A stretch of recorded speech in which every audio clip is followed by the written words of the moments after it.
I am Joseph Rikoi Wangoolo, proud to have been the second program manager of UCOBAC in the 90s from 1994 to 2001.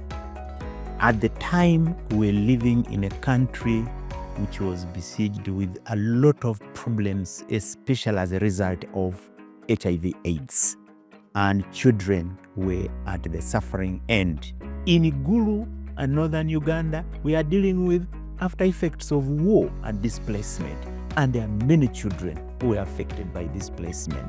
And at the time, the interesting aspect was that everybody thought of institutional approach, where children were put in orphanages, where children were put in homes, where children were all gathered from a village. And some of the challenge we realized for those children was people were taking advantage of them. And those who wanted money used that approach. For us as UCOBAC at the time, we opted for community-based strategies. The idea of skilling the children, giving them hope for the future, especially the orphans who had lost their parents and their relatives.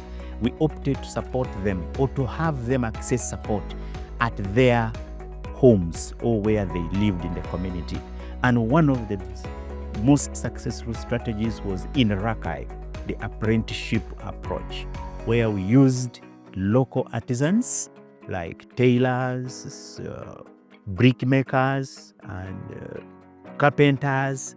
We mobilized and sensitized them on aspects of looking after children so as not to traumatize them further because they were living under a lot of challenge. I'm excited to say it worked so much.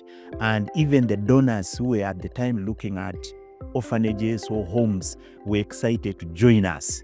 And at the time, they all felt proud that community-based approach was generating a lot of support and a lot of impact for these children. I can tell you proudly that one of the concepts that UCOBAC brought to the forefront was the Children's Parliament. That was a child of UCOBAC, and he brought children. And I remember Ugandan children went up to New York General Assembly to talk about issues that affect them. This is an area that really raises the voice of the children. As we celebrate, I am these 35 years with UCOBAC, I'm proud to be associated with it because the structures that were put in place in the communities, some of them still exist. Some of the children have now become adults and they are parents. As a family of UCOBAC, this is the way to go, especially for those now in charge at the driving seat. Look at where we've come from, combine it with the current dynamics, and let's make a country that is proud of its children.